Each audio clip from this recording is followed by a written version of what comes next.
This sleek, state-of-the-art submarine named Ran was sent to explore the depths of Antarctica. But as soon as it discovered something, it mysteriously disappeared. So, what happened? It all started when scientists wanted to explore one of the most remote and mysterious places on Earth, the Dodson Ice Shelf in West Antarctica. This ice shelf, silent giant, stretches 30 miles wide. That's almost the length of New York City. It stands between two icy promontories, the Martin and Bear Peninsulas, and it hides an entire world of geological mysteries. If you think that Antarctica is nothing but a desert of super thick snow and ice, you're wrong. There are entire landscapes hidden deep down there. The underside of the Dodson Ice Shelf is a rugged, dynamic terrain shaped by the slow, relentless forces of nature. There are towering ice formations, deep troughs, and bizarre structures stretching for hundreds of feet. Scientists are super curious about it, but as you can imagine, this landscape isn't easy to explore at all. To find out more, we have to scan the area with satellites or try drilling through the snow, trying to collect the big picture, piece by piece. But these methods only gave us vague hints. The real breakthrough happened when scientists came up with the idea to let the submarines explore it. Autonomous submersibles could swoop deep into the icy waters beneath the Dodson Ice Shelf and tell us what's up down there. These robotic explorers have fantastic advanced sonar systems. It's that thing that bats or dolphins do. They can use sound to see the world. Basically, they send out sound waves underwater, and when those waves hit something like the ice shelf above or the seafloor below, they bounce back to the system. Animals feel how long it took for the sound waves to return and how they changed. And this helped them understand what's located where. For example, clicks that dolphins send out tell them where the fish are. We copied this crazy evolutionary trick and adapted it to our underwater exploration. Only our version is much cooler, with a higher level of precision, so we created detailed maps of the environment. The Ran submarine was one of those robotic explorers. It was named after the Norse deity of the sea. Ran had been meticulously programmed to navigate a treacherous landscape of Antarctica. But even with all this training, its journey led to an unexpected and eerie end. In 2019, Ran was sent to explore the depths beneath the Dodson Ice Shelf. It was a hero, the first one to go on a mission like this. The team said it was like seeing the other side of the moon. For 27 straight days, it worked tirelessly. It traveled over 620 miles beneath the thick ice. That's like a journey from Paris to Berlin. Ran went further and deeper than anyone could have imagined. At one point, it reached over 10 miles into the glacier's belly, and what it discovered down there was astonishing. Scientists thought there would be some smooth, uniform ice surfaces, but Ran revealed an underside marked by huge cracks, ridges. There were formations that looked like sand dunes, frozen in time. And finally, it found some mysterious swirling and teardrop-shaped patterns. They all looked more like art than geology. This actually tells the story of ice shelves and the ocean around it. Warm water sneaks in under the ice and melts it from below. Sometimes it smooths the ice out, but other times it carves out these weird, uneven shapes that look like patterns and drawings. And some of these shapes are huge, over 1,300 feet long. That's about 3.5 football fields. The reason why they look like swirling doodles is because the Earth spins. It makes the water turn in special ways, bending the shapes and drawing these spirals. It's called the Coriolis effect. Imagine you were on a merry-go-round and tried to throw something like a ball. It would go in a curve, not a straight line. Same thing happens with the water on Earth. Later, scientists found similar patterns in other Antarctic ice shelves, though they weren't as epic as the ones under Dodson. But Ran also discovered something horrifying. Turns out that these warm waters, aside from being great artists, are also a huge danger. The Dodson Ice Shelf isn't just hanging out serenely on the sea. It's part of a very delicate system and acts as a protective barrier that holds back huge glaciers in West Antarctica. The ice shelf is floating on the ocean, but it's still connected to the land. As warm water sneaks underneath it and the ice melts, the Dotson can't hold on to the land as tightly anymore. The protective barrier starts to weaken, and this lets the glaciers behind it move faster into the ocean. When those glaciers flow into the sea, they add more water, which could cause sea levels to rise, eventually changing our coastlines. Rand stumbled upon huge pockets where the ice was melting at alarming rates, all due to powerful underwater currents. It was like seeing a ticking clock on the glacier. The stakes were high, but luckily the submarine was ready. This time, it managed to return. And then, it worked for 5 more years, helping scientists with tons of useful data. The missions were daunting. There could be periods where Rand slipped into the pitch-black cavity beneath the glaciers, spending 24 hours without communication. But it was mapping every peak and every valley. It gained experience from over 40 missions below ice. Then, in early 2024, Rand went on a mission to the Thwaites Glacier. The mission was bold from the start. This place is also ominously referred to as the Doomsday Glacier. It's called that because it's slowly melting and has the potential to raise sea levels worldwide if it collapses, causing catastrophes everywhere. That's why Rand was dispatched to explore its underbelly, a place that had never been mapped so intricately before. The idea was to uncover the glacier's secrets, study how rapidly it was melting and why. This was Rand's second time exploring Thwaites. During the previous visit, it became the first sub to ever map the glacier's underside. Rand was exploring the depths from 650 feet to 1,650 feet. It sent a lot of data about how the Doomsday Glacier was slowly melting due to warm ocean currents. But while venturing into these icy depths, something went wrong. Out of nowhere, Rand vanished. Without warning, without a trace. One moment it was sending back crucial data, and the next it had slipped into the abyss. No distress signals, no final transmission, and it didn't return to the point it was supposed to. People sent extensive searches, helicopters soared overhead, drones buzzed through the frozen skies, but no sign of the submersible emerged from the glacier's grasp. After a while, Rand's batteries would certainly run away, so at this point, it had definitely been swallowed by the abyss beneath 1,500 feet of ice. That was a huge and sad loss for the scientific team. The scientists at the University of Gothenburg are now looking to replace Rand and continue their important research under Thwaites. To this day, scientists have no idea what happened to it. Some say it may have been trapped in the ice. Others believe it was pulled away by an unseen current. It also might have collided with something unexpected. Whatever the truth is, its disappearance has left scientists stunned, and it looks like the ice shelf will hold on to its secrets a little longer. At least we gained a treasure trove of knowledge from Rand's journey. Scientists keep exploring Antarctica, looking for history that hides under the snow. For example, they discovered that around 90 million years ago, a lush temperate rainforest thrived near the South Pole. They revealed an ancient world far warmer than they ever imagined. Deep in Antarctica, they unearthed fossilized roots, pollen, and spores preserved in the soil.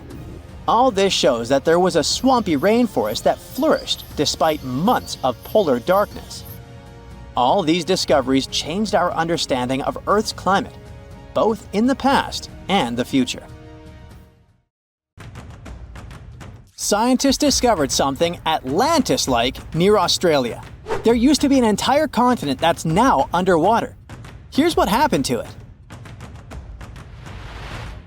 Around 70,000 years ago, during the last ice age, there was a huge landmass called Sahul. It was located in the southwestern Pacific Ocean. This ancient supercontinent connected what we now know as Australia, New Guinea, Tasmania, and the Aru Islands into one giant piece of land. Imagine lush tropical rainforests surrounded by beautiful mountains. Sahul's tallest mountains were in the New Guinea highlands, with peaks reaching over 13,000 feet. This beautiful place was home to a variety of unique animals, most of which were pouched creatures. But back then, they weren't just koalas and kangaroos. Sahul was filled with different types of grazers, burrowers, scavengers, and predators. It was home to a huge diprotodon, a powerful hunter Thiosolio, and a horrifying Megalania, a creature that's much larger than any living lizard today. It was a unique place because the rest of the world was filled with placental animals at the time, like wolves, elephants, and humans. In Sahul, the only normal mammals were bats and rodents. But not all its parts were the same.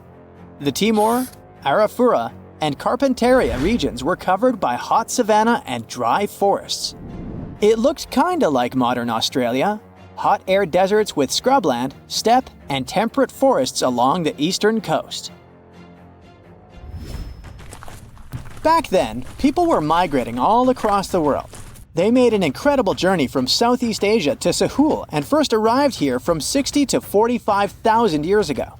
They mostly traveled by foot and crossed the sea using bamboo rafts and simple boats. They came there from an ancient landmass called Sunda, which includes parts of Southeast Asia. They traveled across a series of islands known as Wallachia and eventually spread across Sahul. And it wasn't a small journey. Sahul was huge, around 4.1 million square miles. That's bigger than the USA or Canada. It stretched from the equator to around the southern part of New Zealand. So they arrived in what is now Australia and became Australia's first people. Scientists think that Sahul had a population of 500,000. We've discovered cave paintings that date back around 40,000 years.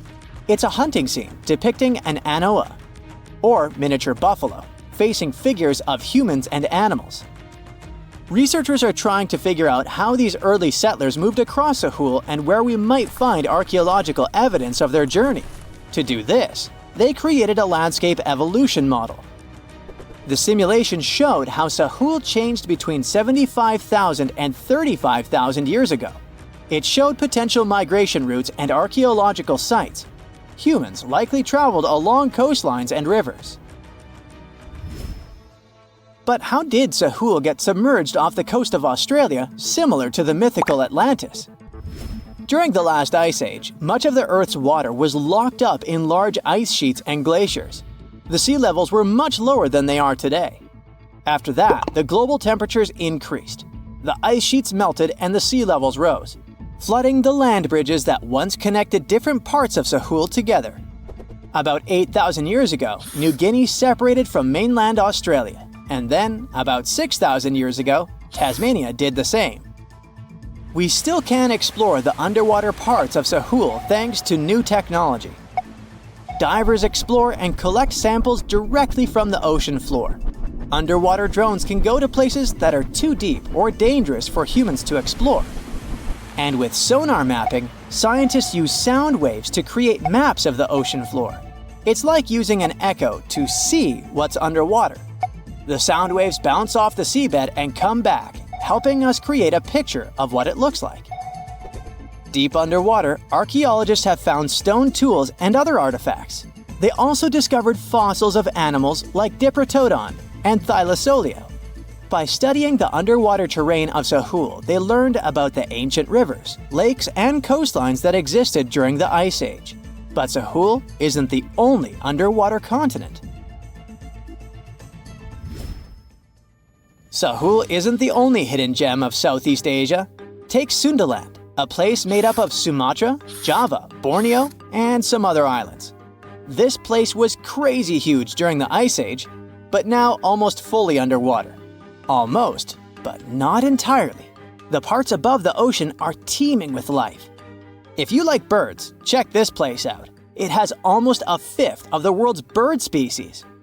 You can spot colorful birds like the Java hawk eagle and the Bali starling among the lush forests. It's also a home to a fourth of Earth's fish species. Sundaland's waters are a haven for marine life, even the most exotic animals like the Asian arowanas. It's also a treasure trove of flowers. That's where you can find Rafflesia and Titan arum, the world's largest flowers. This makes it very similar to Zealandia. Zealandia is a long, narrow piece of land about half the size of Australia. It broke from Antarctica about 100 million years ago. Just like Sundaland, it isn't fully underwater. 7% of it stayed above sea level. This sticking out little piece is what we now call New Zealand, along with Stewart Island and some smaller islands. These pieces of Zealandia are lush and warm. They're packed with volcanoes, mountain ranges, beautiful natural geysers, and hot springs. Local people, Maori, use these hot springs for cooking. People place corn, eggs, and vegetables in baskets and lower them directly in the hot springs. Sometimes they cook food in a pit oven using heated rocks. Another hidden world is known as Argoland. This mysterious landmass was once part of Australia, back when dinosaurs chilled around. It drove scientists crazy for decades. They knew it existed because it left a huge stretch on the ancient seafloor, the Argo Abyssal Plain. About 155 million years ago, it broke off from Australia, saying bye-bye. The continent drifted somewhere north, and when it reached Southeast Asia, it just vanished. Scientists had no idea where it went, but recently they finally found its remains. Turns out, poor Argoland's lower parts started drowning into the Sunda Trench, a horrifyingly deep oceanic pit. The Earth's crust sunk into the mantle. Meanwhile, the upper parts of Argoland were pushed upward, grabbing the younger rocks on land. Because of this, Argoland broke apart into a bunch of smaller pieces. These pieces formed parts of Borneo, Java, Sulawesi, and other regions. The remains are buried under Indonesia and Myanmar. Imagine a colossal landmass the size of Greenland, Greater Adria. Its journey began about 240 million years ago when it broke away from the supercontinent Gondwana. It started moving north, and after 100 million years of enjoying the warm seas, it suddenly crashed into Europe and shattered into pieces. Most of these pieces went deep into the Earth's mantle, but some were scraped off and became part of mountain ranges like the Alps. Today, the remnants of Greater Adria are scattered across more than 30 countries, from Spain to Iran. That's why they're hard to look for. Seychelles was also once part of Gondwana. Yep, these idyllic islands are sitting atop of the ancient continent. We know a lot about it because of its fascinating granite outcrops. 100 years ago, Alfred Wegener discovered continental drift, but no one believed him. These granite outcrops helped him prove that he's not crazy and that tectonic plates really are moving. The Seychelles broke off from India and Madagascar and eventually became a sad loner in the Indian Ocean. This probably happened because of some insanely active volcanoes in the Deccan Traps. But now, the islands are home to unique species both on land and in the coral reefs nearby. Mauritius broke off from India after the dinosaur wiping. Along its journey, it stretched into a long ribbon-like shape and also broke into pieces. Now it's all scattered beneath the Indian Ocean. Scientists stumbled upon this lost land by studying tiny ancient crystals called zircons. These zircons are like time capsules. They date back an astonishing 660 million to 2 billion years. That's even older than Mauritius itself. These ancient crystals hinted that there's another Atlantis somewhere nearby. Turns out there are hidden continents all around the world, and maybe we'll discover more of them in the future. Surprise! There's more than 7 continents on our planet. Argoland, a hidden continent, may help us understand how our planet will look in the future. To find out how it hid from us and what secrets it holds, well, you'll just have to keep watching. Ready for a mystery? Scientists have been looking for a piece of land that's been missing for over 100 million years. Not exactly newsworthy, since people search for information about our planet's history all the time. You'd think it was probably this minuscule island somewhere in the middle of an ocean. Well, you'd be wrong, because this continent used to be as big as the entire U.S. territory. For a long time, geologists have been wondering whether a massive chunk of contemporary Australia vanished into thin air. Some believed it was simply hiding somewhere on the ocean floor. But thanks to some Dutch specialists and 7 years of investigating, We now know there are bits and pieces of this lost land mixed underneath the lush jungles of Southeast Asia. The continents we see in our geography manuals these days are like scattered pieces of a puzzle. There's even a nice experiment you can conduct to see for yourself. Find a world map online and print it out. Cut out all of the continents and play around with them for a while. You'll see they all fit together. Probably the most striking thing you'll see is how South America perfectly fits near Africa. If you close up the oceans that were formed in the last 200 million years, the continents look like they form a giant letter C. And that C is what scientists call the supercontinent Pangaea. It was swimming in an ocean called Panthalassa, and the inner portion of that letter C had a smaller stretch of water called the Tethys Ocean. It is in this small ocean where things get interesting. Back in the Jurassic period, this vanished continent, which scientists started calling Argoland, vanished and left a hole in Australia, now known as the Argo-Abyssal Plain. Geologists initially believed this was all due to a process called subduction. It's when one piece of the Earth's crust dives under another and recycles it into the planet's mantle. Usually, specialists track this continental vanishing through off-scraping. That's how they figured out, for instance, that India bumped into Asia and gave us the majestic Himalayan mountains. But for Argoland, things were a bit more complicated. Bits and pieces were popping up in places like Myanmar and Indonesia, but they behaved like these time-traveling relics, looking way older than when Argoland supposedly separated from Australia. It immediately raised the question, if one continent can behave so weirdly, how many others are out there doing the same?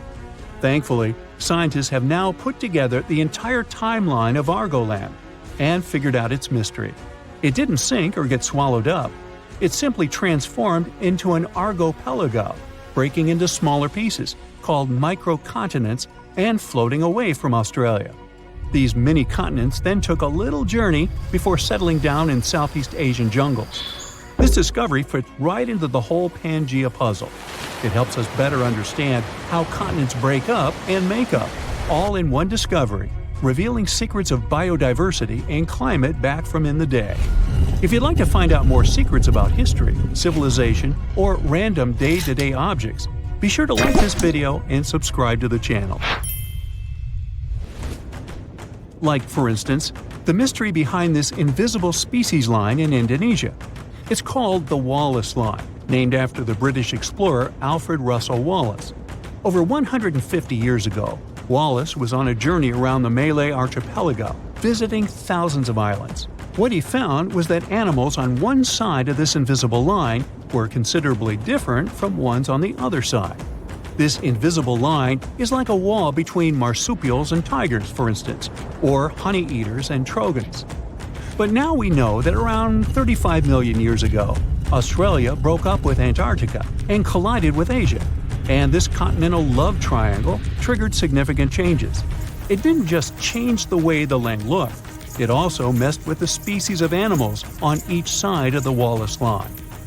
In more recent times, a bunch of specialists published a study saying this collision and climate chaos made Asian species comfy living in the Malay archipelago.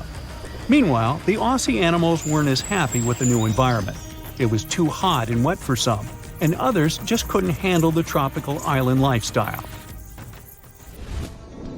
The discovery of this continental shift towards Asia might also explain a recent finding of a human species that didn't seem to make any sense either.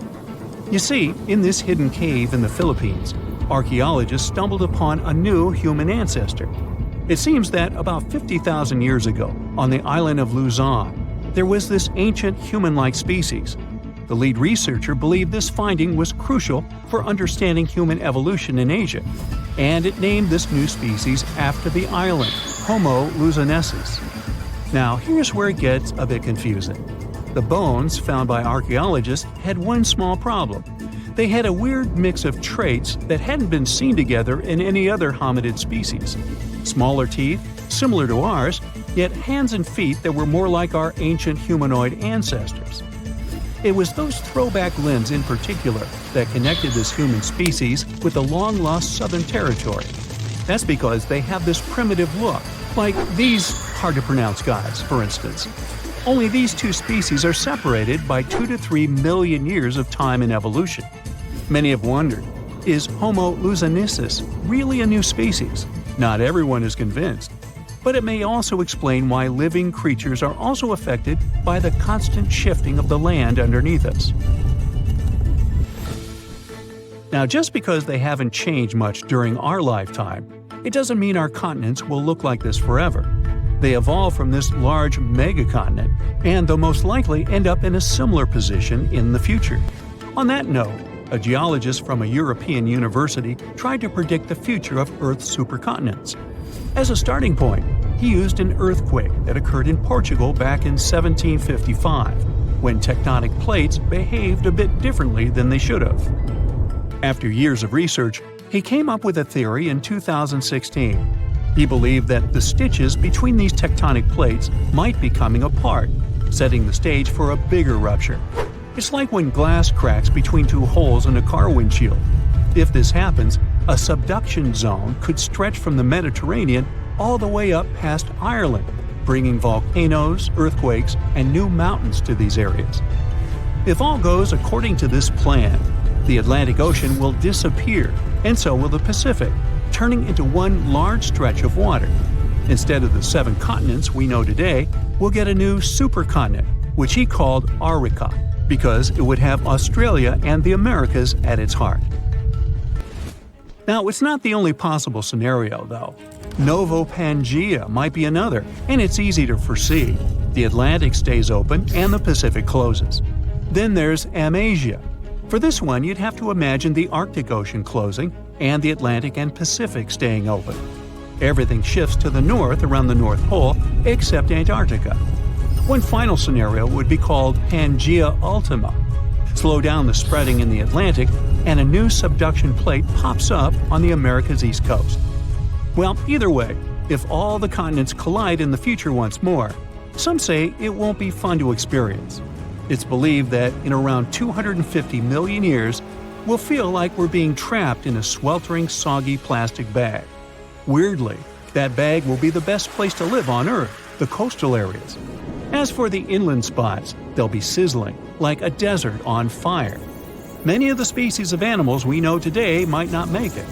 As for us humans, we'll need to be creative if we want to withstand the heat. We should be thankful, though. These digital models are still great because we can use them to test all sorts of interesting ideas. For example, how these supercontinents would mess with tides. Taking future space travels into consideration, these models can help us understand the climates of exoplanets too. Those are located outside our solar system. Scientists claim that Icelandia was a region between Greenland and Scandinavia that was more than 230,000 square miles, but is now underwater. The Earth was once a large pizza pie, with all the continents connected to each other millions of years ago, otherwise known as Pangea.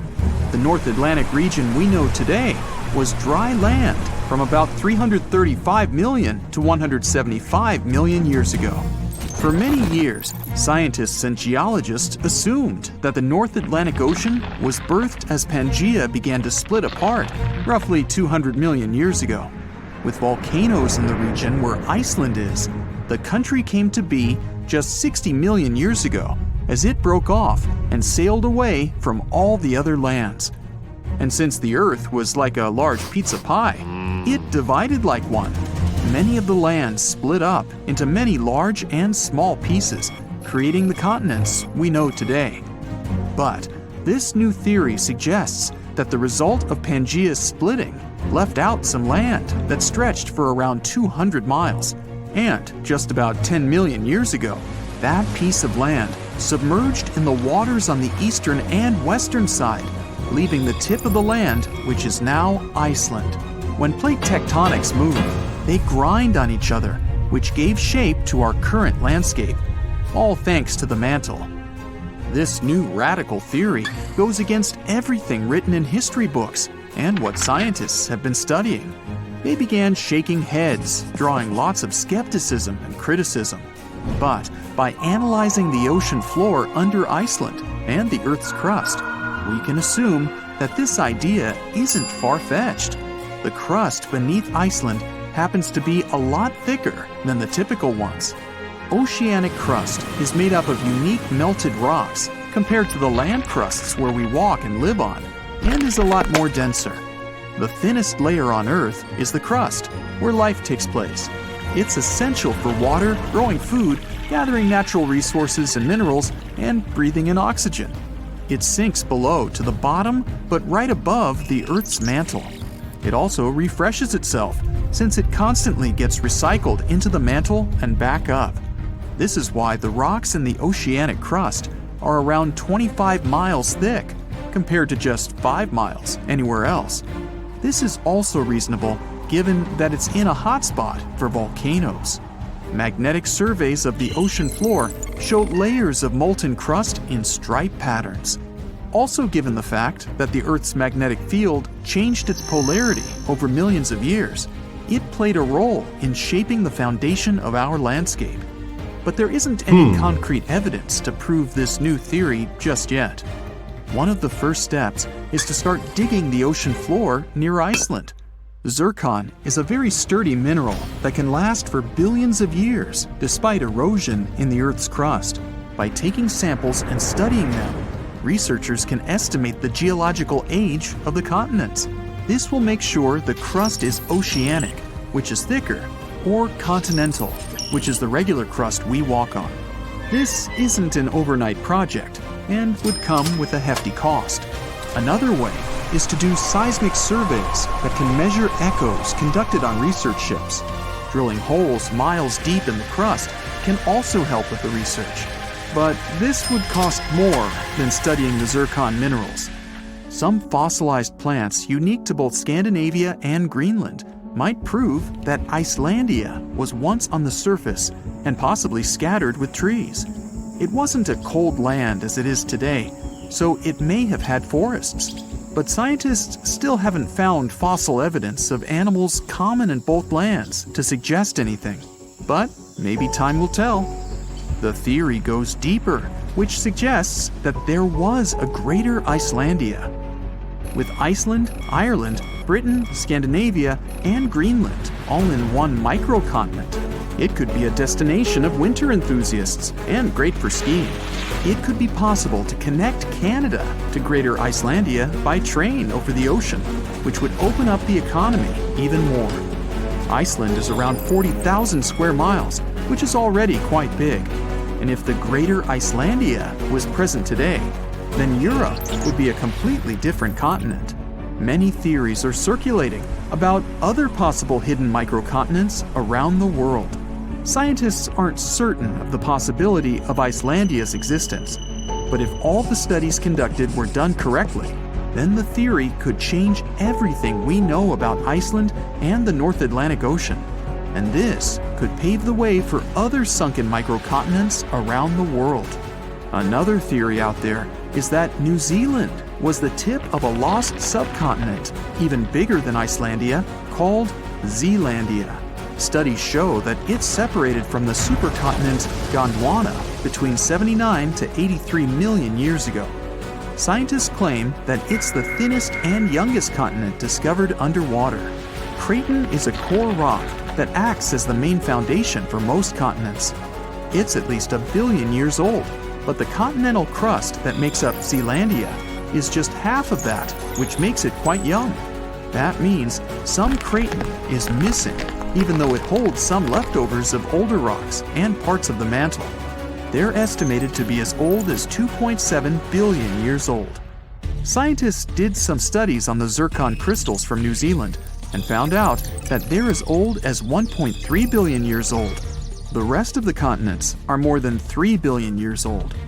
Scientists studied the composition of the rocks in the bottom of the ocean around New Zealand. They're made up of silica and granite, which are found in continental crusts.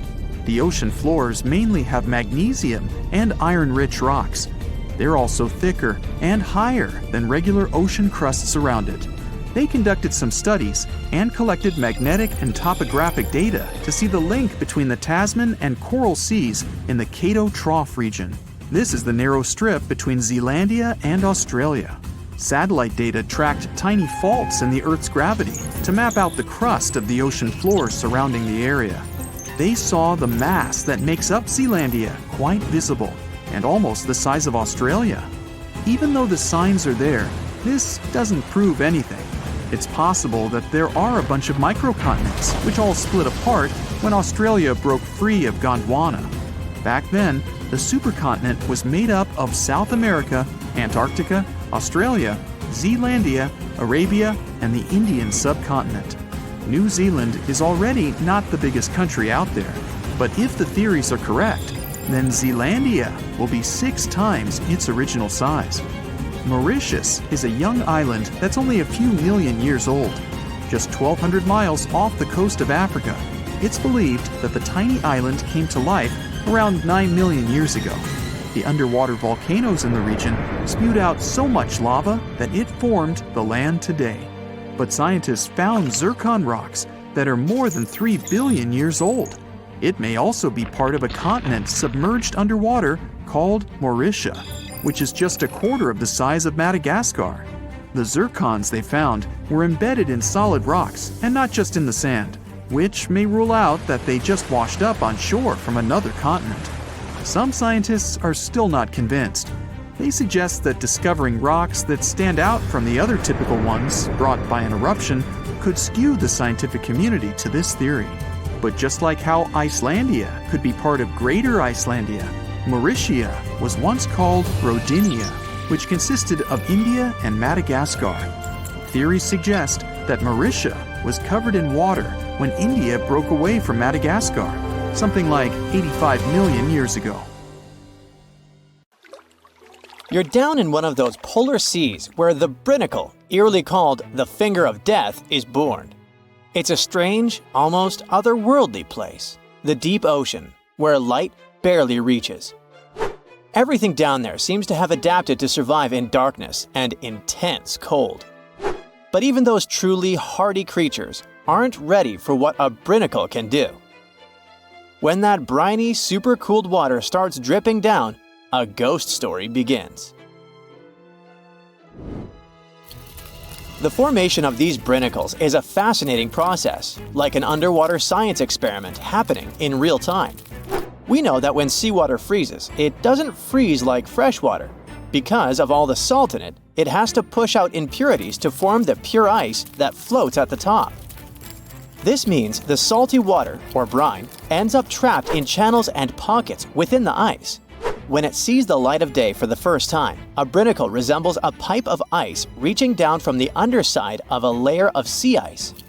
At first, a brinacle is very fragile and its walls are thin. But the continuous flow of colder brine supports the growth of the brinacle. It also prevents it from melting. Otherwise, this process would be inevitable, caused by the brinicle's contact with less cold surrounding water.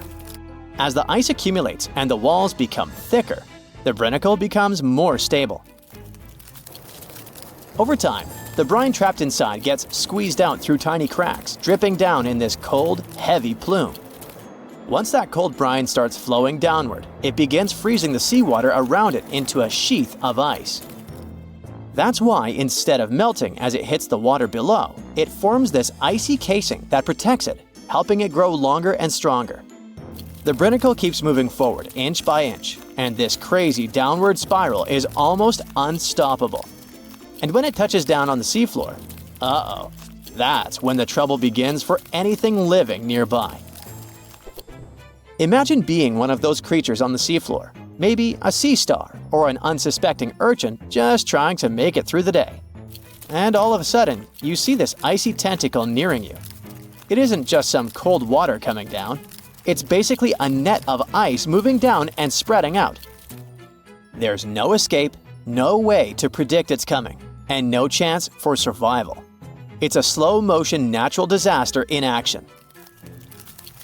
When a brinacle reaches the seafloor, it continues to accumulate ice while the surrounding water freezes over. The brine keeps traveling across the seafloor in a downslope direction. Once it reaches the lowest possible point, it stops and pools. But don't let the danger distract you from how beautiful brinicles are. Well, in their own creepy way. They look like something you'd see in a dream. Elegant, twisting ice tubes reaching down, perfectly symmetrical, and totally random. Filming a brinacle is no easy task because they're delicate when they first form. Just the motion from a nearby current or a sudden change in temperature can snap them off, ending the show before it really starts. So, scientists who managed to capture brinicles on film in 2011 actually got incredibly lucky. It was the first time the world got to see this icy finger descending and freezing everything it touched, and it changed our understanding of polar ecosystems. Brinicles can reach quite impressive sizes. Sometimes they can stretch for several feet. Their size depends on the conditions of the water and ice above. The slower the water movement and the colder the temperature, the bigger and stronger a brinacle can grow. But if the water's too deep or if there's too much movement in the current, the brinacle is likely to break apart. It needs just the right balance to survive long enough to touch down and freeze over the ocean floor. For creatures living on the seafloor, brinicles are like invisible booby traps, only instead of avoiding a net, they're avoiding an expanding ice cage. Starfish and sea urchins might not have big brains, but they have a basic survival instinct to crawl away from danger. Sadly, with brinicles, they're usually caught completely off guard. One second they're minding their own business, the next, an icy sheet is closing in around them, trapping them where they are and freezing them almost instantly. It's hard not to feel sympathy for these creatures, right? You watch footage of a brinacle in action and you see a starfish just stopping. One moment it's moving slowly along the sand, and then it's frozen in place, totally helpless. It's like watching a train wreck in slow-mo. Luckily, brinicles present danger only to smaller marine life forms like sea urchins and starfish. Bigger animals like seals or whales, or humans who happen to go diving in the ocean at the frigid poles, brinicles are totally harmless. At the same time, for scientists, this tough natural phenomenon offers a fascinating insight into how life adapts, or fails to adapt for that matter, in extreme environments. And it gets even better. A brinacle might just be the perfect setup for life to begin. Researchers are now looking at these super salty ice tubes as not just fatal traps, but potentially as sources of life. This theory isn't just science fiction, it's rooted in actual research. Here's how it goes. The brine channels in sea ice are full of tiny, confined spaces. Those are exactly the kind of places where chemicals can get trapped, concentrated, and start interacting in interesting ways. It's like setting up a mini-lab where the building blocks of life can come together and create something new. Scientists think this process of salt rejection in sea ice could have actually helped the first bits of life appear. Some researchers even think that this process might be happening right now on icy moons like Europa, Ganymede, or Enceladus, where there might have been frozen seas beneath thick ice layers. Just imagine it. Brinicles forming in other worlds of our solar system, laying down the foundations for extraterrestrial life, and all thanks to the same icy process that creates these fingers of death here on Earth. One way scientists describe brinicles is by comparing them to chemical gardens. Have you ever done one of those experiments where you mix metal salts into a solution and watch them produce plant-like structures? Well, you can observe a similar chemical process when a brinacle is in action. In the cold, saline-rich brine of a brinacle, certain reactions could kick off to create amino acids or other building blocks of life. It's wild to think that something so dangerous could have also helped shape our world, or could be creating other forms of life elsewhere. In both cases, whether on Earth or another planet, these icy chemical reactions might be the first step toward the formation of simple life forms. It's a kind of alchemy, where ice and salt water mix to create something more than the sum of their parts. This is one reason why scientists are so eager to study brinicles. Each one could hold a tiny clue about how life begins, survives, or fails under extreme conditions. Something as mesmerizing and weird, but at the same time simple as brinicles, hints at bigger questions. How did life start on Earth? What are the conditions needed for life to survive in extreme environments? Could icy structures like these exist in other parts of our solar system or beyond, creating similar conditions that might one day give rise to alien life?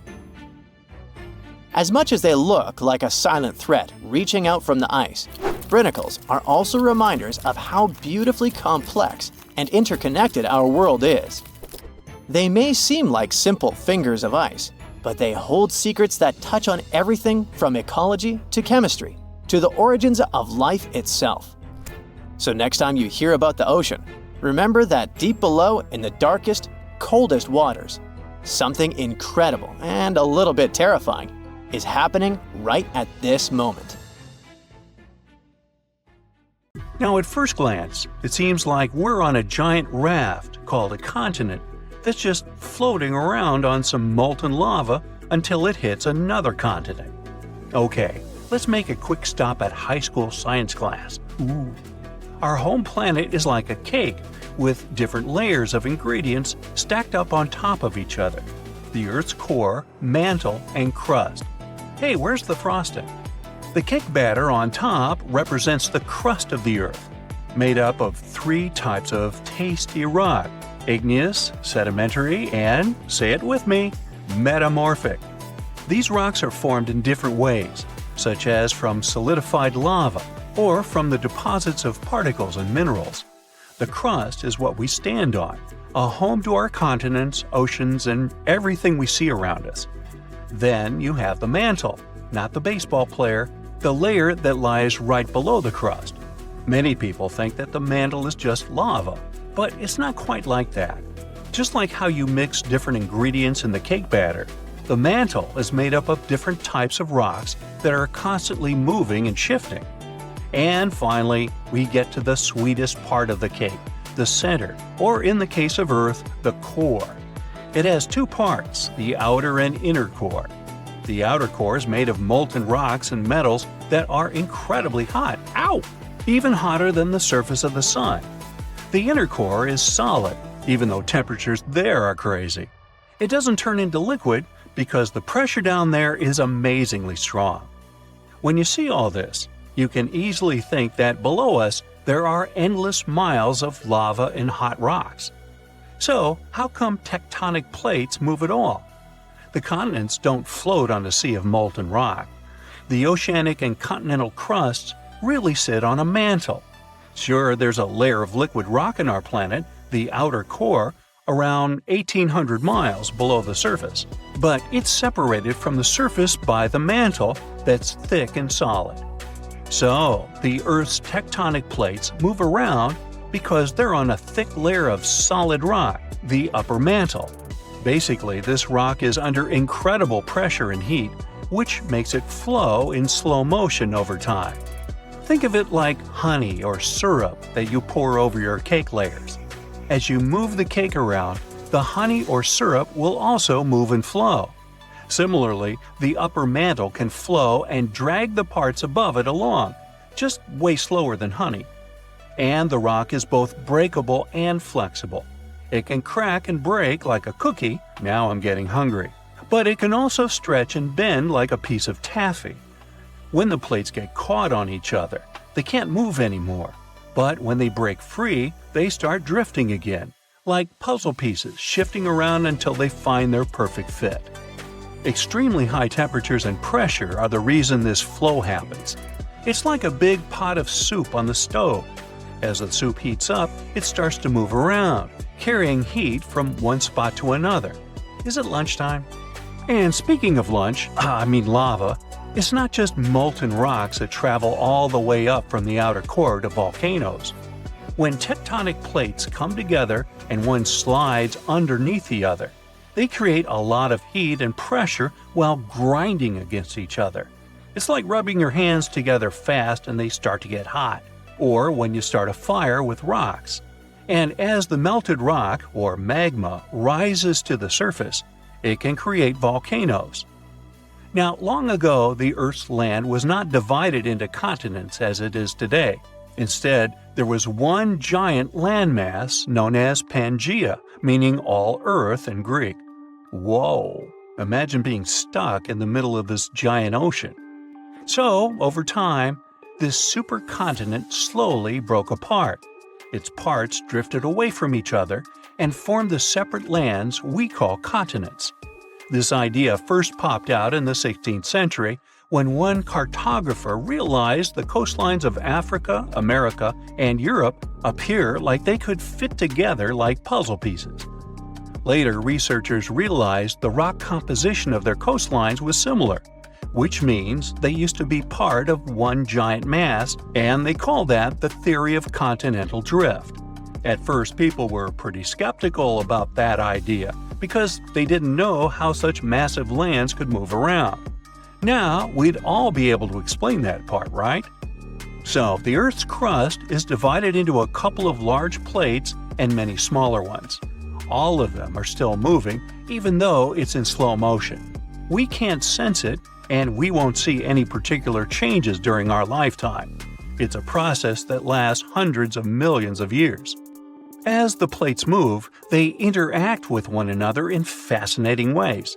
For example, when two plates collide, one may be forced beneath the other, which would help create a subduction zone. Over time, this is the way you get many cool things like volcanic islands, trenches, and even entire mountain ranges. Plates apparently started moving around 3.5 billion years ago. It took them a while to group into the first jigsaw supercontinent we know about called Ur. Today, its remains make up parts of Madagascar, India, and Australia. Pangaea formed 335 million years ago, but it probably won't be the last continent that will form. So, some new generations in the distant future could live on something called the next Pangaea. When the oceanic crust of the Atlantic Ocean slowly takes its place under the continental crust, the oceanic basin of the Atlantic is going to close, which is why the continents will end up pulled together. This means the Americas will meet Africa, and Eurasia will be flipped on its side. So, people might live on a giant landmass in the shape of a ring, clustered around the inner sea, or at least what's left of it. Or maybe continents will take another direction and make up a different jigsaw puzzle called Amasia. In this scenario, the Americans will drift westward, fuse with Australia, and pivot to around Siberia. And then there's more. Novo-Pangaea is the option where the Americas swing together to embrace Antarctica and Australia, and Africa legs off to the northwest. Basically, all continents here get together to form a giant landmass that stretches from one pole to the other. Ready for one more? Nah, come on. A recent projection called Eureka gives an idea similar to Novo-Pangaea. It's just that all continents here unite to become one gigantic land that clusters around the equator. Maybe this would be my favorite one to live at, with the sunny weather and the beach all the time. And who knows what kind of magnificent trenches, mountains, islands, and other geological beauties we'd get with this giant supercontinent. Pangaea broke up about 175 million years ago. As the Atlantic and Indian Oceans began to widen towards the east, the Ring of Fire was formed. It's a path that goes along the Pacific Ocean with so many frequent earthquakes and active volcanoes. This way, Eurasia was unable to cross this border and continue moving westward. And now Eurasia could move laterally along the Ring of Fire. The subduction zones kind of act like a barrier that forces the tectonic plates to move in different directions. So Eurasia could eventually collide with the Americas and form something similar to Amasia. It would be cool to sit there, grab the popcorn, and watch it from the side. But this is something that won't happen for the next 50 million years at least. I'm willing to bet I probably won't be here to see it. Different theories talk about different positions where this new supercontinent might end up one day. But it seems it will probably be somewhere in the polar area, centered on what we today recognize as the Arctic Ocean. Not my cup of tea. Bring me back the sunny one. Wait, scratch that. Let's go eat. On January 14, 2022, residents of Anchorage, Alaska heard a series of loud bangs. They didn't stop for a half an hour. As they found later, the source of the bangs was almost 6,000 miles away in the Tongan archipelago in the southern Pacific Ocean.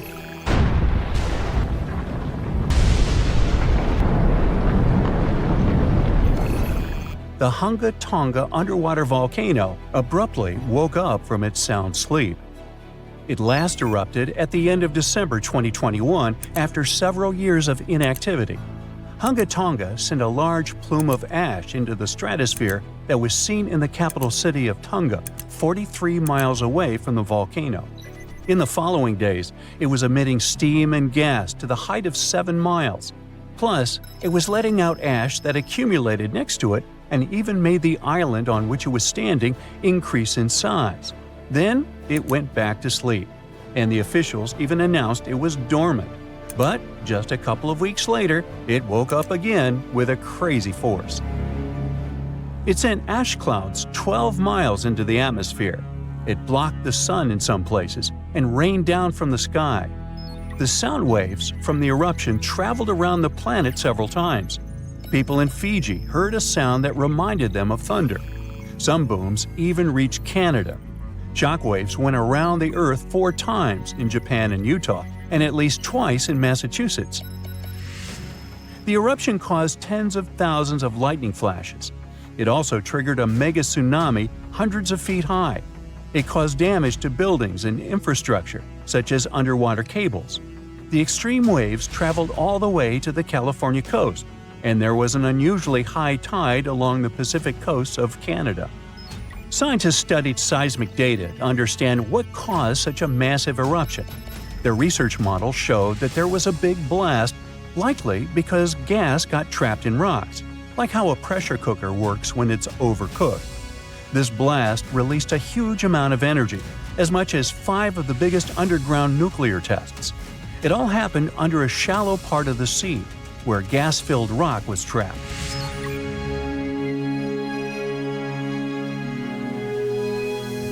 Now, normally when a volcano erupts, the fumes cause a temporary cooling effect on the Earth's surface. But Hunga Tonga's eruption was different. It didn't produce many fumes, but released a massive amount of water vapor, equal to 60,000 Olympic swimming pools. The intense heat of the eruption turned vast amounts of seawater into steam, which then blasted high into the atmosphere. All that water vapor ended up in the stratosphere, a layer of the atmosphere that's too dry to form clouds or rain. Scientists don't have any observations of volcanic eruptions like Hunga Tonga to predict its long-term effects on our weather patterns. This is because the only way to measure stratospheric water vapor is with special satellites, which have only been around since 1979, and there hasn't been an eruption similar to Hunga Tonga in that time. In fact, the Tonga eruption is the most well-recorded blast of its kind in recent history. Scientists had lots of tools to study it, like satellites that took pictures from space and sensors that listened to the vibrations and movements in the Earth. There was a similar eruption in 1991 at a volcano in the Philippines, but back then, they didn't have as many advanced tools as they do now to study it closely. Experts from different countries looked at satellite data right after the Hunga Tonga eruption. They wanted to find out how long water vapor would stay in the stratosphere, where it would go, and of course, what this would mean for the planet and for all of us. The first big result of the eruption, at least partially, was a huge hole in the stratosphere that was hanging on for several months in 2023. By the time it appeared, the water vapor had reached the polar stratosphere over Antarctica. But Hunga Tonga ended up with just a minimal effect on global average temperatures, at least for now. Let's just hope it won't repeat the story of Mount Tambora volcano in present-day Indonesia. Over 2 centuries ago, in 1815, this bad guy interrupted and caused the year without a summer. In the following year, the winter was unusually cold and wet across Europe and North America. There were also some catastrophic tsunamis, destroying homes that took 10,000 lives and 80,000 more who fell ill in the aftermath. Now, you can't miss an event like Hunga Tonga or Tambora eruption, but some underwater volcanoes are discovered by accident. A passenger on a commercial flight looked out her window above the Pacific Ocean and saw a weirdly colored patch on the water. She thought it could be an oil slick or a floating pumice raft, which is a telltale sign of a recent volcanic eruption. She decided to send a photo of this scene to a geologist. And that's how scientists found one of the largest volcanoes in the world, Havre. It's hiding about 3,000 feet below the surface. In 2012, Havre had a massive eruption that lasted about 90 days. Hot lava poured out of 14 different vents around the volcano's semicircle-shaped opening. Havre is just one of many volcanic systems covered by thousands of feet of water. These volcanoes are the most active on Earth and are part of a giant system called mid-ocean ridges that stretches around the world. This system produces about 75% of all the magma that comes out of Earth's volcanoes each year. It releases over half a cubic mile of lava. When the magma cools down, it forms the edges of new ocean plates, which are like giant puzzle pieces that make up the Earth's crust. A team of scientists studied material left on the ocean floor by volcanic eruptions from the Bronze Age. About 3,600 years ago, a volcano that was partly underwater in the southern Aegean Sea woke up with a bang. This eruption destroyed the island of Santorini and sent massive amounts of ash, rocks, and gases into the air. It left behind thick layers of ash and rock that settled in piles on the ocean floor. Scientists have been studying the ancient Santorini eruption for several years to figure out what happens during such massive ones. Their research helps explain how future volcanic eruptions could affect the weather on our planet. The study also helps scientists understand the strength of the eruptions, how high the eruption columns might go, and the sizes of the waves that form when all that ash and rock settles into terraces on the ocean floor. This information will help predict the dangers of future eruptions. Now, when a volcano erupts, the last place you want to be is inside it. But scientists did it for you. Well, kinda. They produced a smart new imaging technique that uses the best ideas from medical imaging and optical telescopes. Matrix imaging, that's what it's called, makes it easier to understand what's happening underground, even when there aren't many sensors available. These sensors, called geophones, detect and record the movement of seismic waves, which are vibrations that travel through the Earth. By studying these waves, scientists can learn about the distinct types of rocks and how they are arranged beneath the surface. The researchers test their method on a volcano in Guadalupe in the Caribbean Sea. There aren't so many geophones on this site, but the scientists combined the data from multiple geophones thanks to this new tech. They used a special trick called the memory effect to reverse the distortions that happen when seismic waves bounce off different underground materials and figure out what the original signals look like. The researchers could clearly see the structure inside the volcano down to a depth of about 6 miles, with incredibly detailed images in a resolution of over 300 feet. They found out that there are many layers of magma stored underground. These layers are connected to other deep parts of the Earth. Knowing about these layers and how they work could help scientists make better guesses about when a volcano might erupt. If they can do that, they might be able to warn people earlier and keep them safe from dangerous eruptions. Ooh, you're diving into the dark and icy waters of Antarctica. The airy blue darkness is enveloping you, reminiscent of the vast expanse of open space. In these depths, where you least expect to encounter any living creature, you suddenly hear a loud, strange sound. A quacking noise, as if a giant duck was hidden in the deep. In 1960, researchers first recorded this sound and named it bioduck. Clever. For decades, they tried to unravel the mystery of its source. Was it a giant kraken? An extraterrestrial spaceship that had crashed into the ocean? A mysterious sea monster? Or perhaps an enormous duck? There were many versions, one more bizarre than the other. Oceanographers detected similar sounds in other locations as well, off the western coast of Australia and near New Zealand. They recorded similar but higher pitch signals, which they named bio-goose. It seems the creepy atmosphere of the story disappears with such names. Anyways, these sounds were not isolated incidents. They happened multiple times with consistent intervals. Many initially thought the source must be mechanical, given the regularity of the sounds. However, studying the oceans in the latter half of the 20th century was challenging because of limited technologies. Nevertheless, scientists persisted in collecting data on bioduck and biogoose, driven by their insatiable curiosity. As more data accumulated, so did the theories. But scientists eventually uncovered the mystery. Bioduck turned out to be a form of communication with a biological origin. When researchers analyzed the repeating sounds, they noticed that the signals never overlapped. One source would speak while the others remained silent, suggesting a form of communication. The question remained, which ocean creature possessed such an extraordinary method of communicating through varied frequency sounds? The answer, as many have guessed, is whales. Scientists compared the bioduck sound from Antarctica with the calls of minke whales and found striking similarities. The biogoose sounds from the waters off Australia and New Zealand likely belong to other species or very young minke whales. This discovery, however, only deepened the mystery. What purpose did these sounds serve? Were the whales discussing their dinner plans, laughing at the humans recording their voices, or perhaps sharing deep insights about the universe? The possibilities were endless, but the most astonishing revelation was that humans might one day learn to communicate with these magnificent creatures. Communicating with whales is no longer a far-fetched idea.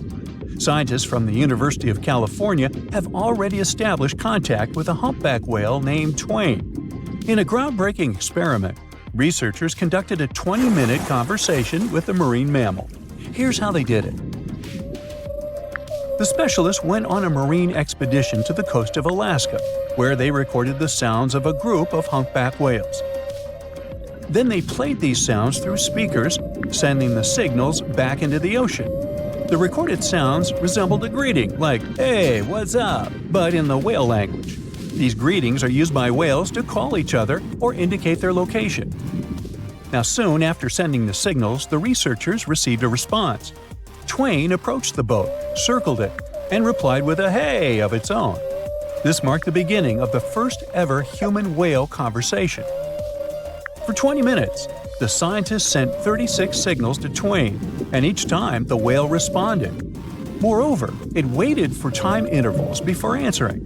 That is, the team received a response from the whale, waited 10 seconds, and turned on the sound again. Researchers then waited 10 seconds and answered. It seems that Twain was a very delicate interlocutor. Maybe it was a gentleman in the whale world, who knows? Or maybe it was simply intrigued by the unusual interaction. The signals used in this communication belonged to a group of whales that included Twain. It's likely that the researchers had recorded Twain's own sounds and used them to communicate with it. In a sense, Twain was conversing with itself. Now let's continue our journey and venture into the deepest oceanic trench on Earth, the Mariana Trench.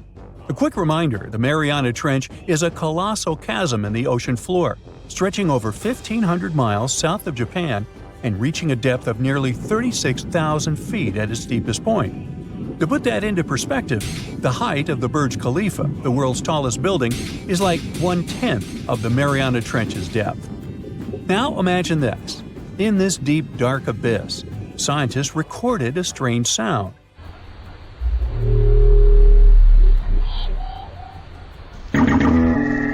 Unlike bioduck, this sound resembled something from a science fiction movie, a low rumble, followed by a metallic ping, reminiscent of the sounds made by spaceships in sci-fi movies. Researchers named this mysterious phenomenon biotwang noises. Scientists first detected this strange sound in 2014 during an acoustic survey of the Mariana Trench, and they quickly identified its source: whales, specifically Bride's whales. Using artificial intelligence, researchers analyzed around 200,000 hours of audio recordings from the ocean and found matches with a group of Bride's whales. Like other animals, these whales use sounds as a form of communication. Now, did you know what else was found at the bottom of the Mariana Trench? A plastic bottle. It's unlikely it was done by a kraken or a whale or some type of monster. Everything is simpler here. The bottle ended up there because of a human. But that's a topic for another video. Okay, let's deal with one more sound. No whales this time, just a mysterious sound in the loneliest place on Earth. This place is called Point Nemo, and that's why it's so lonely. Located in the South Pacific Ocean, Point Nemo is the most remote spot from any land. The nearest island is 1,450 nautical miles away. It's about the same long distance from land in all other directions. Moreover, here, there's almost no marine life, since few water currents reach this spot, and therefore few nutrients are supplied. In a sense, it's a water desert. And so, in 1997, oceanographers recorded a very strange and frightening sound coming from the depths in the area of Point Nemo.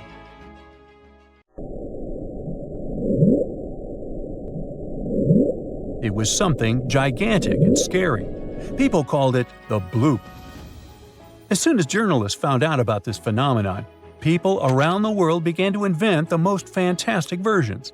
The most popular of them was that the sound source was a giant sea monster, kraken, or some other creature. The hype around the bloop didn't last very long. Scientists managed to find out the nature of the mysterious noise. It turned out it belonged to an iceberg.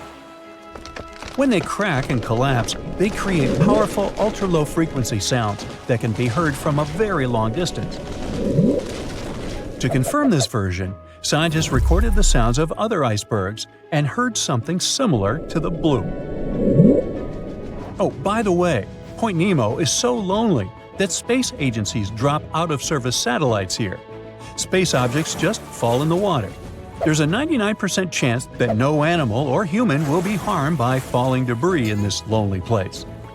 That's why many people call it the satellite cemetery. But what if, someday, a spaceship from another planet falls here? What if it has already fallen in Point Nemo and sometimes emits an emergency signal that breaks through the ocean? Ooh. All the mysteries you have heard have already been solved. How about we end this video with a mystery that still baffles scientists? Meet upsweep.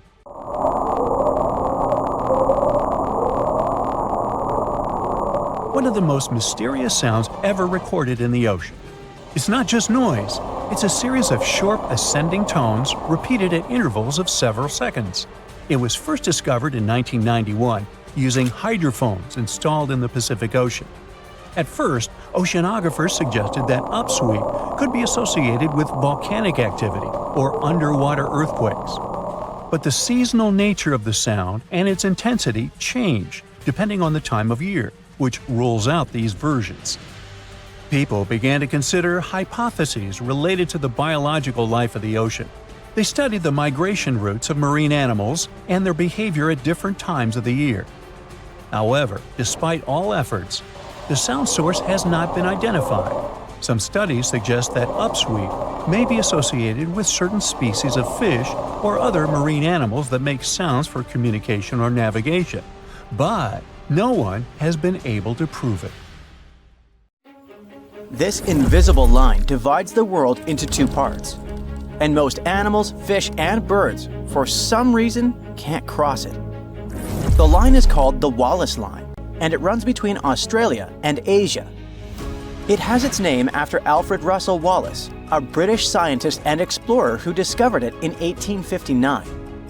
He traveled to Asia to explore a group of islands called the Malay Archipelago. As Wallace walked through the jungles, climbed hills, and sailed on boats, he noticed something like an invisible wall. On its west side, in places like Borneo and Sumatra, he saw animals you might find in Asia. There were big rhinos munching on leaves and monkeys swinging from tree to tree. The forests were full of life, with all kinds of animals you'd expect to see in a jungle. But in places like Sulawesi and Lombok, just across the imaginary line he came up with, Wallace found animals more like the ones in Australia and colorful birds like cockatoos.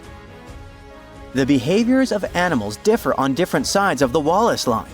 Some creatures are great at traveling across tough barriers like water, but others are not. For example, bats can fly across open water, but they sometimes cross the Wallace line. On the other hand, big animals that live on land like elephants usually stay on just one side of the line. Some birds are shy and like to stay hidden in thick bushes and trees to avoid predators.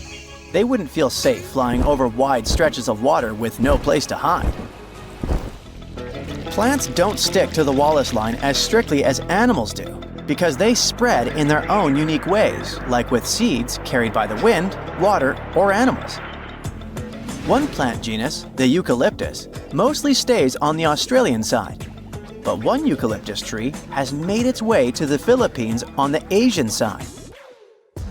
Underwater, the Wallace line doesn't matter as much. The area between the Wallace line and Australia is called the Coral Triangle, and it's bursting with life. Now, after more than 150 years, scientists think they finally have an explanation of the Wallace line mystery. They believe it all started about 35 million years ago, when Australia broke away from Antarctica and slowly moved up to crash into Asia. When this happened, the crash created a chain of islands called the Malay Archipelago between Asia and Australia. This caused extreme changes in the weather, which made the area very different and affected which animals could live there. Researchers used a computer model that looked at how more than 20,000 species of animals from both sides of the Wallace line would have behaved millions of years ago. When Australia started to drift away from Antarctica, it opened up a huge new era of deep ocean around Antarctica. This is where the biggest ocean current on Earth, called the Antarctic Circumpolar Current, began to flow. This swirling current made the planet's climate much cooler and completely changed how animals could live in different places. But not all animals were affected in the same way. Indonesia stayed warm and rainy, which was perfect for animals from Asia. These creatures could hop from island to island like stepping stones and make their way toward Australia. But animals from Australia had a harder time. Over millions of years, they had gotten used to living in cooler, drier places, so the tropical islands didn't suit them as well. Scientists believe if we can see how animals adapted to big changes in weather patterns millions of years ago, we might be able to predict how today's animals will cope with a similar situation. Other scientists after Wallace also tried to describe and explain the invisible natural border between Asia and Australia, and came up with their lines. The Weber line, for example, is in a slightly different location than the Wallace line, between the Oriental and the Australasian faunal regions within Wallacea. It's a group of mainly Indonesian islands that are separated by deep water straits from the Asian and Australian continental shelves.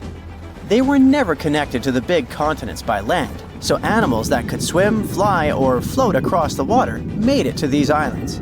That's why the creatures living there are so unique and come from both Asia and Australia. Weber's line is where the balance tips. If you go one way, most of the animals are from Asia. If you go the other way, most of the animals are from Australia. Another important migration event in the history of our planet happened in the Americas. Around 30 million years ago, South America became a separate landmass as tectonic plates moved and pulled it away from Antarctica and Africa. Once it was on its own, the animals living there started to evolve in unique ways and turned into creatures you couldn't find anywhere else in the world. There were animals we still see today, like opossums, giant rodents like capybaras and chinchillas, armadillos, anteaters, and sloths. Some of the animals from those times are now extinct. There were giant ground sloths, bigger than cars, roaming around. There were glyptodonts, which were like giant armadillos with super tough, bony shells. There were also huge, scary birds that couldn't fly but could chase down their prey. Up in North America, animals could still travel to other parts of the world through the Bering Strait. So North America was full of different animals like deer, bison, horses, camels, and even mammoths and mastodons. They all lived alongside predators like big cats, wolves, and bears. About 3 million years ago, the continents of North and South America got connected by a strip of land called the Isthmus of Panama. It formed because the tectonic plates shifted again. Some major volcanic activity between 25 million years ago also contributed to the process. Animals started to move between North and South America, and this long process went down in history as the Great American Interchange. During the Ice Age, huge glaciers in the north grew and shrank over tens of thousands of years. When the glaciers were at their biggest, they held so much water that the sea levels dropped, and forests probably turned into wide grassy plains. So animals had the perfect conditions to cross over. Giant ground sloths were among the animals that went up north from South America, all the way to Alaska. One special kind even roamed the chilly tundras alongside woolly mammoths and caribou. Lots of North American predators decided to explore the South.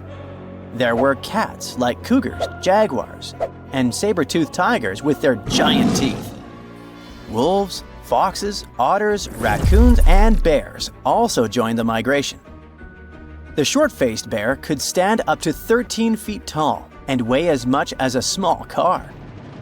South America also had some funny-looking animals called sanus, or South American native ungulates. These were hoofed mammals that evolved into all kinds of weird shapes, while South America was isolated. Big animals from North America, for example, relatives of elephants with strange tusks, came to the south and became some of the largest creatures around. The ancestors of today's llamas settled in the Andes Mountains, and deer, tapirs, and peccaries thrived in the forests. Animals kept moving back and forth between the continents for thousands of years. But as the Ice Age ended, many of the bigger animals, like the giant ground sloths, couldn't adapt and disappeared. It seems North American animals were better at adapting to their new homes. You can find armadillos, porcupines, and opossums from South America in North America. But many of South America's most famous animals like jaguars, llamas, and spectacled bears left North America long ago. Scientists think South America's animals, after being isolated for millions of years, had a harder time dealing with new challenges when their ecosystems changed. So it turns out that you can't drive between South America and North America, and there's a simple reason for that. There are no roads connecting the two continents, not even a rudimentary one. Technically, you could try your luck crossing on foot, but let me tell you, that would be a huge mistake. The region that connects the two continents is called the Darien Gap. It stretches across southern Panama's Darien province and the northern part of Colombia. The only land route there is a 60-mile jungle trek. Crossing it can take anywhere from 3 to 10 days. It depends on weather conditions, how much you're carrying, and honestly, just pure luck. Chance plays a big role here, because this isn't some chill, relaxing nature walk. It's a harsh, extreme environment, known for being completely isolated and one of the most dangerous places on Earth. Still, people seem to forget that and go there anyway. Every year, the number of people crossing just keeps growing. In 2014, fewer than 10,000 people crossed the gap. In 2023, that number increased to 520,000. Now, you might be wondering, what are so many people doing in the middle of the two American continents, risking all that danger? Well, that's because the Darien Gap has become a route for refugees migrating to North America. But to get there, they face all kinds of dangers, from insect bites and infections to serious fractures. We're talking about a no man's land. Since there are no police stations, Immigrants must also watch out for thieves. Along the way, they have no choice but to rely on and support each other.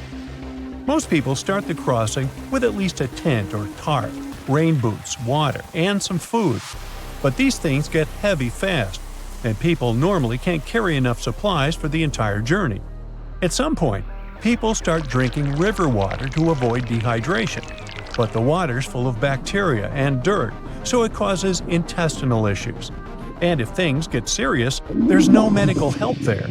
To make this whole scenario even worse, the temperatures are brutal, often hitting over 95 degrees Fahrenheit. Now, a small subset of people who venture through the Darien Gap are hardcore adventurers and travelers looking for a survival experience in the jungle. But this region is no place for a relaxing vacation. A group of tourists who went there in 2023 ended up getting jungle rot, a fungus that affects the feet. The situation got so bad that a woman had to be carried out by the group on the last day because she couldn't walk. No matter how prepared people are for the Darien Gap, in the end, survival mostly comes down to luck. Out there, travelers won't find cities with solid infrastructure where they can crash at a hotel and gear up for the next day. In some spots, they might stumble across basic camps right in the jungle. These camps might offer wooden platforms for tents, bucket showers, toilets, and even plates of chicken and rice. But it all comes at a price. Wi-Fi, for example, might cost $2 an hour, and that seems like a pretty good deal, considering there's no cell phone service on the trail. They pretty much lose all contact with the outside world. Now picture a dense rainforest with steep, muddy terrain. The hiking trail is littered with boulders and tangled with vines, like nature's own tripwires. It climbs sharply over a mountain, becoming a serious challenge even for someone in good physical shape. The area also gets constant heavy rainfall, which can lead to landslides, flash flooding, and extremely muddy conditions. The situation gets so intense that even the t-shirts and faces of those who make the crossing end up covered in mud. They'll also have to cross a lot of fast-moving rivers. A Venezuelan dad who recently went through the area with his 2 kids said their sneakers ripped apart on the very first day. That's how powerful the rivers can be. And they're deep, too. Sometimes the water reaches all the way up to their shoulders. But the dangers in that area aren't recent. For centuries, the Darien Gap was thought to be impossible to cross. The first Europeans who ventured into Latin America saw it as kind of a jungle training school. They totally knew about its dangers, but still, many adventurers tried to make the crossing in the years that followed. In 1854, for example, an expedition disappeared for 49 days in the jungle, battling starvation and exhaustion. Then again, in 1870, a group of 100 men set out to cross it. Even though they were well prepared and carried cutting-edge equipment for the time, they still suffered tremendously during the journey. They had to rely on incredible resilience to survive the challenge. Over the years, people who ventured in often ended up passing away from hunger, thirst, and even drowning in rivers. They also faced the risk of being attacked by dangerous animals like jaguars, white-lipped pecaries, and the fer de lance, a fast, irritable snake that is one of the most venomous out there. The area is also swarming with mosquitoes, which can spread serious health problems. Leaning against trees to rest can also be risky. This jungle is full of spiked chunga palm trees, which are covered in long black spines up to 8 inches long. Unfortunately for us, these spines are covered in all sorts of bacteria. Just brush against a chunga, and you could end up with infected wounds. And yet another danger is getting lost in the dense forest and never finding your way back to safety. These days, though, this risk is a lot lower. Some people have mentioned color-coded markers that help guide travelers and keep them from going the wrong way. If they see blue or green fabric tied to trees, it means keep walking. But if they spot red fabric, that's a sign they're going the wrong way and need to turn around quickly. Since there are so many dangers, why not just build a road through the Darien Gap? While it might seem like a good idea, building a road connecting Panama and Colombia isn't really that simple. The Darien Gap has a humid climate, tough terrain, and constant rainfall, which means any attempt to build a functional road would be highly challenging and super expensive. Even though there have been previous attempts to fill in the gap. See, there's a huge road system called the Pan-American Highway, which stretches all the way from Alaska to the southern tip of Argentina. Nowadays, this highway hits a roadblock right at the Darien Gap. But it wasn't supposed to be like this, as the original idea was for the road to go through there. Leaders from Latin American countries tried to make this plan happen in the 70s, and then again in the 90s. But a lot of people were against it, mainly because they wanted to protect the local communities and the rainforest. Since the Darien Gap is mostly untouched by humans, it's one of the most biodiverse places on the planet. It's believed that 1 in 5 species are endemic to the region, meaning they only exist in that specific area, like the Darien pocket gopher and the slatty slender mouse opossum.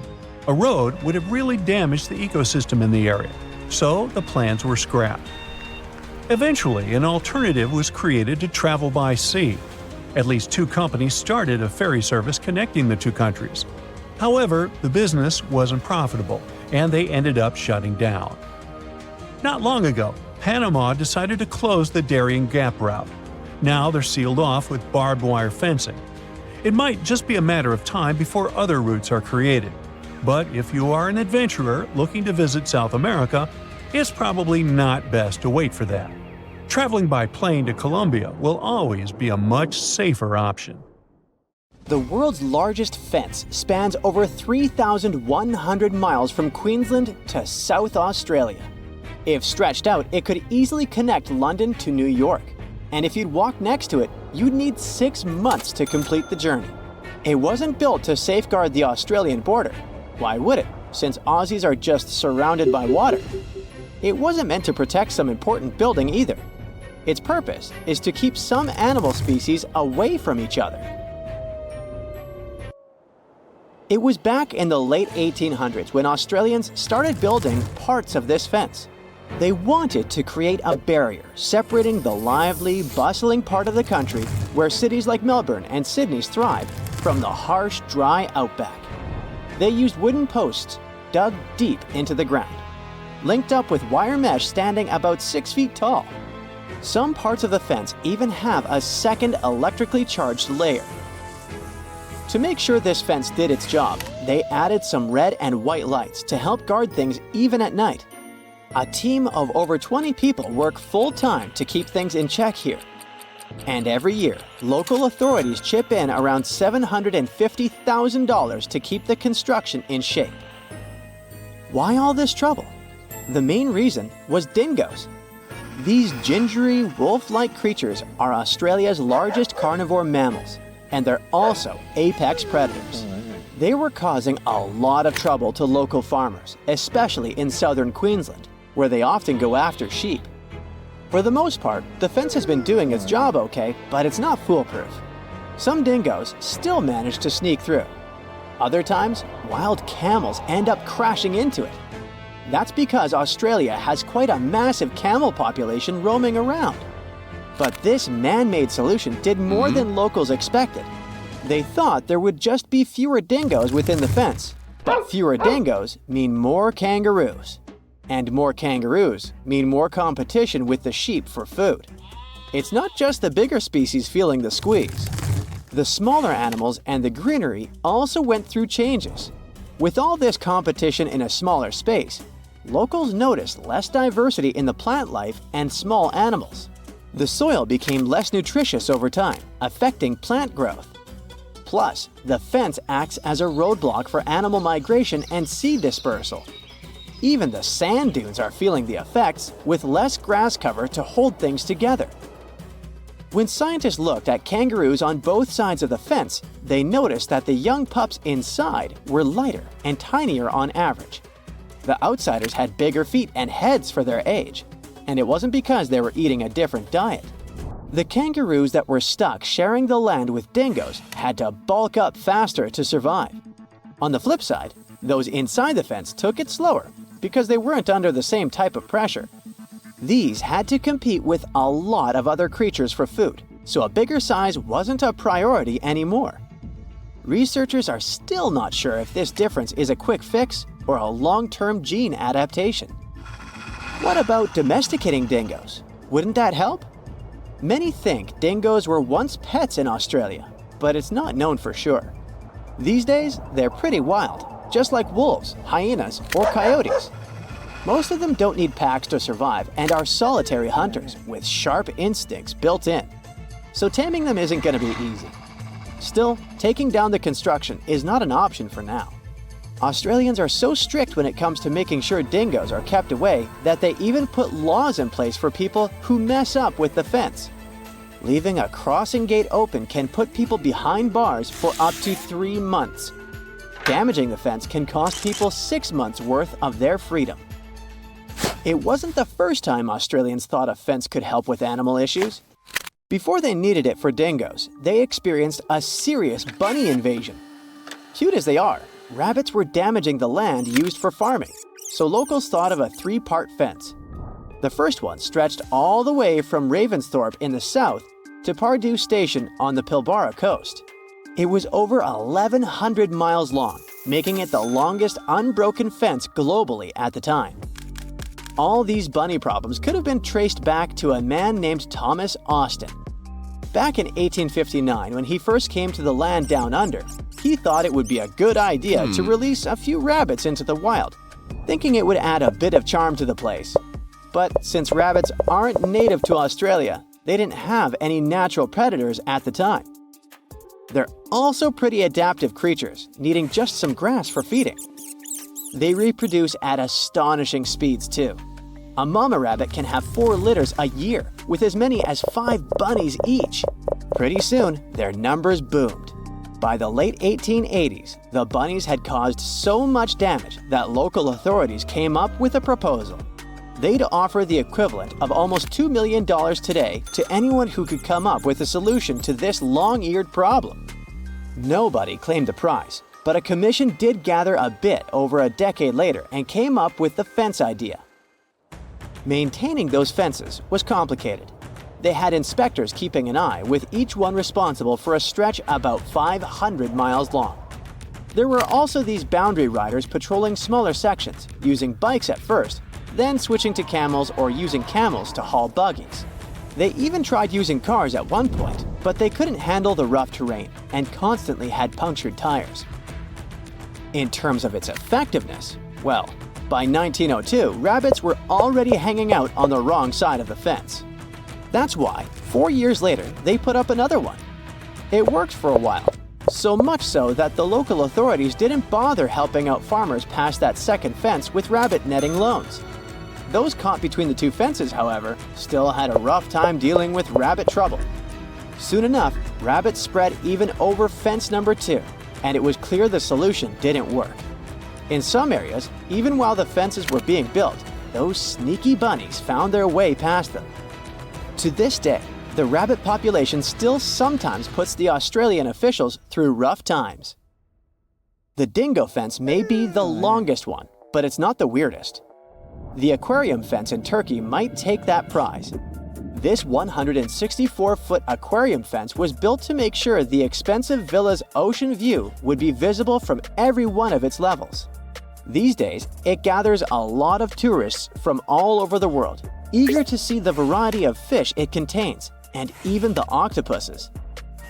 Putting up a see-through structure wasn't hard.